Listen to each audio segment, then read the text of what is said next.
everyone, Miss Alisa here, and thank you for joining me for story time. Today's story is called Our Tree Named Steve, and it is written by Alan Zweibel and illustrated by David Catro.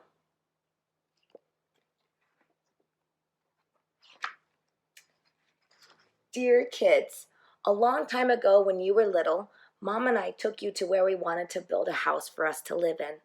But in order to build there, men had to come and clear the land. I remember there was one tree, however, that the three of you couldn't stop staring at. Adam thought it was crying. Lindsay said it looked nervous, and Sari, who was only 2 years old, couldn't pronounce the word tree and called it Steve. I love you, Steve, she kept saying, and then Adam and Lindsay started saying it. And before too long, Mom and I got the hint and asked the builder to please save Steve. The day we moved in, Steve was there to greet us. He quickly worked his way into your lives as a swing holder, target, a third base, a hiding place, and a jump rope turner. And whenever our dryer broke down, he held our underwear with pride. Yes, right there in the center of our yard, this weird-looking tree grew to become the center of our outdoor life.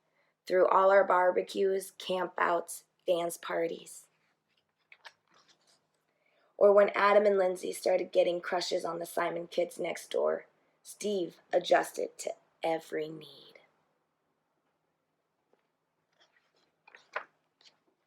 And it wasn't always easy, standing tall through snowstorms in the winter.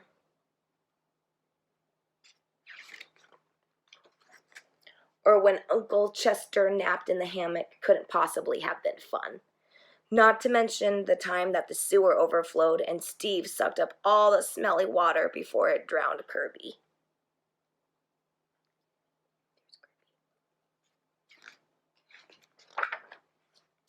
Then got so sick himself that the tree doctor had to give Steve a haircut that made him look like a big thumb.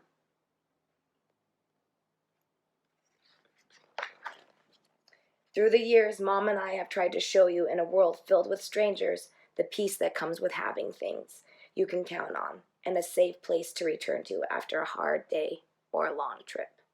Which brings me to the point of this letter. Last week, a storm hit our area.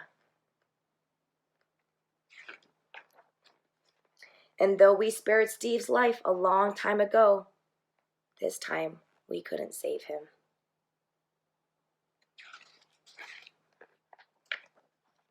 Are we sad?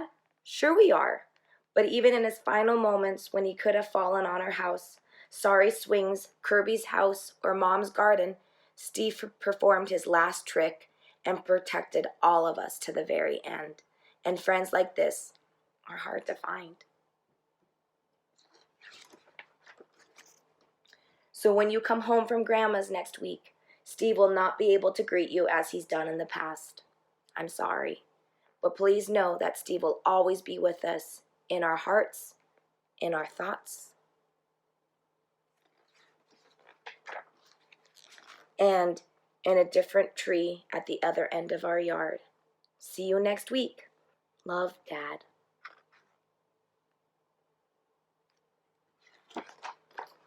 The end. All right, thank you for reading Our Tree Named Steve with me. We'll see you next time. Bye.